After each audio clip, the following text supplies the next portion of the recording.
Olá, está no ar Direito em Foco, programa de debates e entrevistas de assuntos jurídicos relevantes. Este programa é patrocinado pelo Núcleo de Advogados da Associação Comercial e Industrial de São Caetano do Sul. É um prazer tê-los em audiência. Hoje nós vamos conversar um assunto que é de direito, mas principalmente do mundo financeiro. Hoje nós vamos conversar um pouquinho sobre a liberdade econômica, não é? O porquê a liberdade econômica? Essa é uma pergunta que nós fizemos na nossa chamada, o título do nosso programa. Por que a liberdade econômica nos torna mais prósperos? Essa pergunta ela é instigante porque muitos dizem exatamente o contrário, que nós devemos proteger, normatizar, regulamentar a economia e isso fará com que os brasileiros, que o Brasil seja mais próspero. Para a gente entender um pouquinho essa dinâmica, se a liberdade econômica realmente vai nos tornar mais prósperos ou não, nós temos hoje aqui uma figura ilustre, o Dr. Bruno Buscarioli, que é economista, que é mestre em finanças, que é doutor em estratégias empresariais, né, pela Fundação Getúlio Vargas de São Paulo, autor de vários livros, Guia do Investidor, Bitcoin, Econometria por Envios, enfim, são assuntos que nós da área do direito ainda tateamos um pouquinho. Eu estou aprendendo muito com ele aqui, um pouquinho antes do programa começar, a gente já começou a conversar, estou tendo uma aula aqui, e essa aula vai se estender agora para todos nós aqui do Direito em Foco. Doutor Bruno, muito obrigado por ter aceito o nosso convite. Obrigado por ter me convidado, é um prazer estar aqui. E doutor, como a nossa audiência é pessoas ligadas ao direito e empresários, de um modo geral, essa é a base da nossa audiência, embora todos são bem-vindos, eu acho que caberia aqui uma explicação o que significa exatamente liberdade econômica, não é? Porque a liberdade econômica, segundo a pergunta, né, ela vai nos tornar mais prósperos, mas o que é liberdade econômica? O que significa isso? Eu acho que a melhor definição para a liberdade econômica é a do Heritage Foundation, que é quem mede o índice de liberdade econômica. É uma fundação dos Estados Unidos que pesquisa isso já faz vários anos. Eles falam que liberdade econômica é um direito fundamental da pessoa, do indivíduo, controlar os próprios bens e o próprio trabalho. Ou seja, que ele não seja obrigado a trabalhar com algo que ele não quer ou que ele não seja forçado a alocar os bens e a propriedade dele de uma forma que ele não quer. Quanto mais liberdade você tem para alocar os seus bens e o seu trabalho da forma que você quiser, mais livre economicamente você é. Isso, falando numa sociedade, uma sociedade em que o governo não fica criando barreiras, intervenções que atrapalhem a atividade privada, investimentos e as decisões privadas mesmo dos indivíduos. Menos Estado. Pode ser visto como menos Estado, Esse é um dos fatores que mede esse índice, o quanto o Estado intervém na economia. E quanto menos o Estado intervém, mais alto é o índice, sim. Tá, então, com esses índices, a gente vai entender se nós temos liberdade econômica ou não.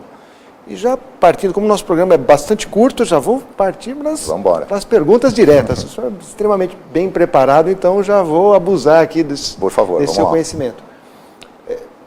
O Brasil, nós podemos qualificá-lo como um país, historicamente, com liberdade econômica ou um país ainda de protecionismo, de intervenção?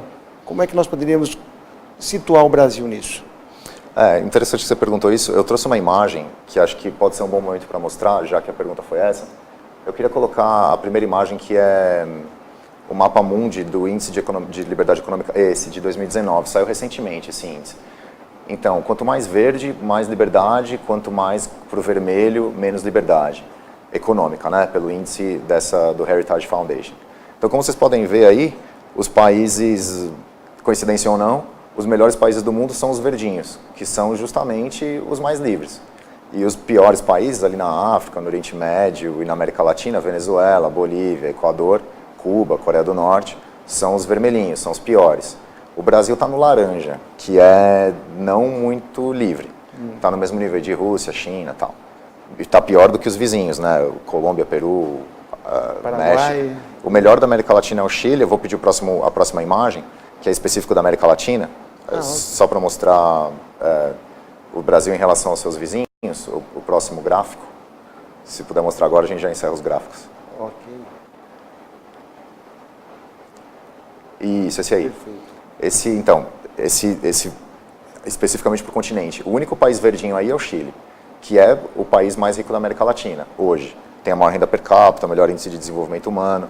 Os piores, os que são menos desenvolvidos, Venezuela, acho que não precisa nem falar, Bolívia, terrível, são os menos livres. Então, o que a gente pode dizer, o país rico, ele é mais livre, isso o índice mostra com uma certa clareza. O país pobre, ele é mais controlado. E aí, isso é um paradoxo que algumas pessoas têm uma certa dificuldade de entender. Acho que pode tirar a imagem e focar na gente já. O país ele vai ficando mais rico conforme ele constrói instituições mais sólidas que são menos excludentes. Ou seja, conforme o país abre o seu comércio, melhora a qualidade da justiça, melhora a qualidade do governo, dos gastos públicos, ele vai se tornando mais desenvolvido. Isso vem tudo junto. A premissa de que você protegendo o setor, sei lá, algum setor econômico, vai fazer com que esse setor melhore, e aí sim seremos um país rico, não se verifica na prática em lugar nenhum. Não tem nenhum caso que a gente possa citar, nenhum caso registrado na história de país que elevou barreiras comerciais, protegeu o setor e esse país ficou rico. Ao contrário, o que a gente vê do bloco soviético, comunista, Cuba, Venezuela e qualquer outro país que eleva barreiras tarifárias, no final acaba virando um país pobre, passa fome, tem um monte de problema.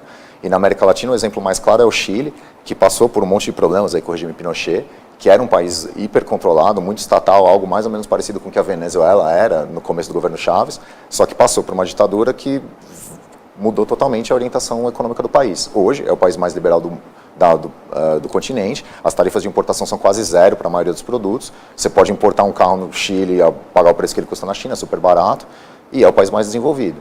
Isso não é uma casualidade, não é sorte, são escolhas públicas de permitir que a economia flua livremente, que as pessoas possam escolher como alocar a riqueza delas. E em longo prazo o efeito é muito benéfico. O Chile é um exemplo claro disso, mas tem vários outros exemplos no mundo, de países que foram reduzindo o nível de protecionismo e acabaram se desenvolvendo. Mas hoje a gente escuta, quer dizer, os vários países, a gente tem aqui no Brasil os Estados Unidos quase como um modelo, pelo menos para nós leigos nas áreas econômicas, né? Nós, quando digo, sou eu, né? A gente viu os Estados Unidos passar por algumas oscilações, desde o Keynes, né, desculpe as bobagens que eventualmente eu faço, de 29 lá no crash da Bolsa de Valores, né, a quebra da Bolsa de Valores, e aí o Keynes disse, não, vamos controlar um pouco mais a economia, e aí depois isso se afrouxou um pouco. O Ronald Reagan, um ex-ator, se tornou presidente dos Estados Unidos, muito querido lá por alguns setores, né, republicano, e juntamente com a Margaret Thatcher na Inglaterra, vieram com uma onda ultraliberal. Então, e agora a gente está vendo eu não digo ultraliberal, talvez a palavra ultraliberal seja um pouco forte, mas liberal comparado aos governos que os antecederam, Nixon, Ford. E aí, doutor Bruno, a gente chega hoje com um presidente que aparentemente, pelo menos ao mundo, ele tem algumas opiniões um pouco, parecem protecionistas. São protecionistas, sim. Isso não seria um contrassenso para um país que prega a liberdade e seria o carro-chefe ideológico do mundo aí para essa liberdade? Não seria um pouco contraditório um presidente como o Trump nos Estados Unidos tendo essa linha? Sem dúvida. Isso é contraditório, claro. Um país que defendeu o livre comércio para o mundo inteiro, de repente começa a elevar barreiras tarifárias, mas é que ele faz uso político disso. O Partido Republicano, eles têm noção de que eles não podem fazer isso para a economia como um todo, que eles se beneficiam muito do comércio internacional e eles nunca vão elevar as tarifas de importação para tudo ao mesmo tempo. Eles pegam algumas coisas pontuais, o aço aqui, veículos ali, e usam isso como uma forma de barganhar outras coisas com o governo chinês ou qualquer que seja o suposto inimigo deles. Então, não é uma visão protecionista, é uma visão política que usa as tarifas como uma arma de negociação. É algo típico do Trump, que ele fazia quando ele era empresário, já era algo parecido com isso. Então, não é uma mudança de perspectiva, é uma forma de uma ameaça leve que ele faz usando essa guerra comercial. E os Estados Unidos, mesmo que você considere que os Estados Unidos têm uma política protecionista, ainda assim, na média, a tarifa de importação dos produtos nos Estados Unidos beira 2%. Ou seja, se você pegar todos os produtos, na média 2%, é muito baixo. Do Brasil é um pouco mais de 8%, e nos últimos anos era algo como 15%, foi reduzindo um pouco. A tarifa do mercado comum do Mercosul é de 15%, algo perto disso.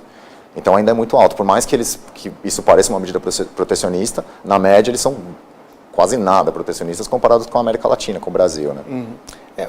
O Brasil, até do ponto de vista legal, né, ele tem algumas salvaguardas, inclusive internamente, né? Nós temos o parágrafo 4º do artigo 173 da nossa Constituição, ela menciona, por exemplo, que a lei vai reprimir qualquer tipo de dominação de mercado, eliminação de concorrência ou aumento arbitrário de lucros.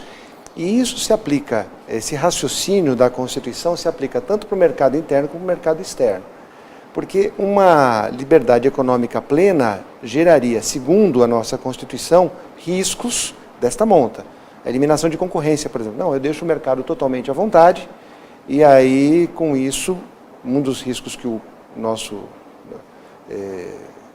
legislador constitucional imaginou fosse, por exemplo, que uma empresa poderosa, por exemplo, digamos internamente, ela poderia dominar o mercado, praticar preços artificiais, eliminando a concorrência e depois, lá no futuro, obviamente, colocando os preços com lucros. Então, quando se fala em liberdade econômica, muitos temem esse tipo de consequência. Então, nós temos na Constituição essas salvaguardas, mas isso é uma preocupação perene. Quando se fala em liberdade econômica, muitos dizem, quando nós fizemos a chamada para esse programa, muitos empresários, muitos amigos de várias outras atividades disseram, mas uma liberdade econômica plena pode gerar problema, porque quem tem poder econômico pode dominar o mercado e artificialmente controlar esse mercado e eliminar a concorrência, eliminar os pequenos. Então, esse é um risco da liberdade. Imagino que nos tornemos mais prósperos, tá muito claro isso para mim. Mas essa é uma questão que acabam colocando aqui. Eu não queria terminar esse bloco com apenas eu falando, né? Eu queria que o senhor colocasse, mas infelizmente nós vamos ter que fazer um breve intervalo. Mas eu gostaria de conversar consigo no segundo bloco sobre a questão prática para os nossos empresários. Nós falamos dos outros países, vimos o Mapa Mundi, vimos a América Latina, falamos um pouquinho dos Estados Unidos, mas as pessoas que assistem ao nosso programa, que têm lá o seu emprego, que têm a sua empresa, que pagam seus impostos e tal, o que isso, a liberdade econômica, pode fazer com que ele seja mais próspero? Que é a grande pergunta do nosso programa hoje e vai ser completada, já respondeu uma parte, o doutor Bruno Buscarioli já nos respondeu uma parte disso, mas eu gostaria que completássemos para o bolso da pessoa que está nos assistindo agora, tá bom? Depois do intervalo a gente tem essa resposta. Até lá.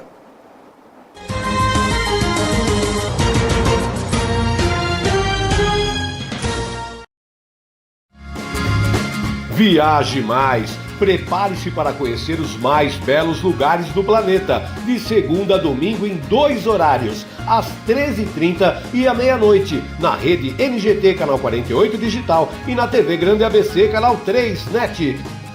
Agora você tem um encontro marcado com Walter Estevam no programa Viaje Mais!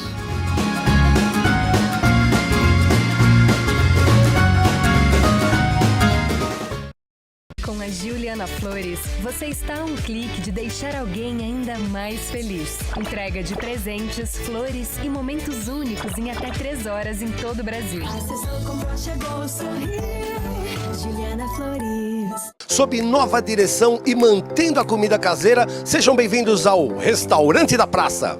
Ideal para as refeições rápidas, mantendo o tempero caseiro, com pratos variados e buffet de saladas. Segunda é dia de tutu de feijão, terça rabada com polenta, quarta tem feijoada, quinta variedades em massa, sexta peixe, em breve churrascos e lanches. E se preferir levar o Marmitex, elas montam para você na hora. Rua Rio Grande do Sul, 283, centro de São Caetano do Sul. Venha conferir. Pior que não ler jornal é ler apenas um jornal. Leia, assine e anuncie no Jornal ABC Repórter. 4224-4789.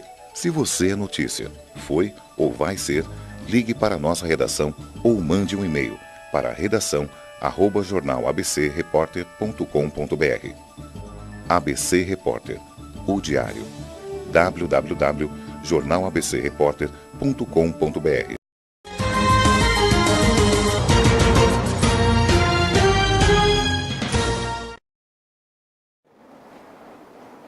Olá, estamos de volta com o programa Direito em Foco. Esse programa é patrocinado pelo Núcleo de Advogados da Associação Comercial e Industrial de São Caetano do Sul. Estamos numa belíssima entrevista aqui com o Dr. Bruno Buscarioli sobre a questão da liberdade econômica, se ela nos traz, se ela nos torna mais próximos ou não. E terminamos o primeiro bloco com a seguinte questão. Para nós, brasileiros que estamos aqui, você, empresário, que tem a sua empresa, não importa o tamanho, em qualquer ramo, você que trabalha em uma empresa, o que a liberdade econômica lhe afeta diretamente? Ou isso é uma história só de ver nos outros países, de teoria financeira? O que isso pode melhorar ou piorar para você? Isso o Dr. Bruno vai nos responder agora. Dr. Bruno, qual é a nossa vantagem, né, para as empresas e para as pessoas com a liberdade econômica, em detrimento da não liberdade econômica? Boa pergunta, excelente pergunta. Estou gostando muito das perguntas aqui. Eu quero, já que essa foi a pergunta, vou falar com a Organização Mundial do Comércio, vou justificar isso com a existência da Organização Mundial do Comércio. A Organização Mundial do Comércio é uma organização internacional que visa a redução das tarifas e barreiras comerciais entre todos os países do mundo simultaneamente, de uma forma coordenada. Existe um consenso entre acadêmicos, entre praticamente todo mundo que mexe com o mundo econômico, de que o comércio internacional beneficia todas as partes. Mesmo que um país seja mais produtivo do que o outro, se eles fizerem comércio entre si, eles vão estar melhores do que eles estariam se estivessem sozinhos tentando produzir as duas coisas. Você mencionou do caso da Margaret Thatcher na Inglaterra, isso é verdade. Nos anos 80, aí, a Inglaterra passou por uma escolha pública muito difícil, que foi escolher se eles mantinham as empresas, indústrias, setores que estavam indo mal, que estavam perdendo competitividade contra a China, que era setor siderúrgico, automobilístico e mais algumas indústrias lá, que empregavam muita mão de obra, mas claramente estavam perdendo competitividade, porque os salários na Inglaterra eram muito altos, estavam sendo levados para a Ásia, e o pessoal do Partido Trabalhista deles queria manter esses empregos na Inglaterra, e ela era do Partido Conservador, e ela dizia que se isso fosse feito, se tentassem manter esses empregos, o resultado era que a economia ia se degradar, e isso ia ser muito ruim em longo prazo. Então, ela teve bastante coragem, tomou muita pancada por causa disso, ela resolveu deixar que esses setores fossem fechando pouco a pouco. O país se estruturou para dar benefícios sociais para essas pessoas que iam perdendo emprego, para realocar essas pessoas em outros empregos. E no final do governo dela, 89, 90, já tinha bem pouca indústria na Inglaterra. Hoje são pouquíssimas indústrias na Inglaterra. O que tem lá é coisa tipo carro Aston Martin, empresa que faz submarino, é coisa bem específica de alta tecnologia. Quase não tem mais indústria, virou um país basicamente de serviços. E, no entanto, é um país super rico. Os países que têm indústria hoje são China, são países que têm mão de obra barata. No mundo inteiro você vai ver esse comportamento. Então, proteger a indústria vai garantir prosperidade para o país? Empiricamente, o que a gente vê é que não necessariamente. A indústria ela é importante, mas ela não é algo que acrescenta tanto valor como um setor de serviços de alto nível, software, esse tipo de coisa. Falando especificamente para empresários, para o pessoal que tem empresa no Brasil e tal, eu tenho certeza que, se você não é o seu caso, você conhece alguém que recentemente reclamou que o seu setor não está conseguindo competir com a China, que está começando a vir cada vez mais importados da China e está tendo dificuldade Todos da Associação Comercial de São Caetano reclamam da China. Então, exatamente. Reclamam da China e eu entendo perfeitamente, porque vem produtos muito mais baratos e tal. Mas e aí, você acha que é possível você competir com esses chineses em longo prazo? Ou você acha que pedir para o governo elevar barreiras tarifárias cada vez maiores para o seu negócio continuar aberto é algo sustentável? Eu entendo, mas eu acho que essa questão, embora ela seja... não há dúvidas, né, desse seu raciocínio, que é perfeito, mas há uma questão de cultura, de aprendizado ou de ensinar isso. Porque o empresário, ele está na sua empresa e ele tem que pagar a folha de pagamento, ele tem que pagar o fornecedor, ele tem que pagar o imposto, o aluguel, ele tem que pagar isso. Se ele sofrer uma determinada concorrência externa, por exemplo, ele vai se prejudicar. Isso pode ser muito bom para o Brasil, que vai migrar essa atividade econômica para outros setores, etc. e tal. Mas para o empresário, num primeiro momento, o primeiro raciocínio que ele vem de sobrevivência é: me proteja. Eu fabrico pneus, eu quero proteção para a indústria do pneu. Eu vendo banana, como um exemplo que até fiquei sabendo hoje aí que Sua Excelência, o presidente, estava querendo fazer proteção da banana brasileira contra a banana equatoriana. Enfim, se eu sou um produtor de banana no Brasil, eu vou querer que me protejam, né? Então, como é que fica esse paradoxo? Eu sei que isso foge até um pouquinho da questão econômica, da questão macroeconômica, mas o brasileiro o Brasil é feito de brasileiros e cada um tem lá a sua conta para pagar. Como é que pontualmente cada um vai sobreviver com uma amplitude dessa liberdade, com o aumento dessa liberdade econômica? Novamente, excelente pergunta. Então, eu acho que qualquer setor, não sei se todos, mas a grande maioria dos setores pode se beneficiar de alguma forma com a liberdade econômica. Porque não apenas ele vai competir com novos importados, mas ele também vai ter acesso a novos insumos, a novos softwares, a novo maquinário, vai poder importar coisas mais baratas, que ele vai usar para aumentar a produtividade dele. Quando a indústria fica protegida por muito tempo, ela tende a ir se degradando. Se ela souber que ela vai ser protegida por tempo indeterminado, ela não tem um incentivo em buscar melhorias. E eu sei que o empresário brasileiro é um herói, basicamente, né?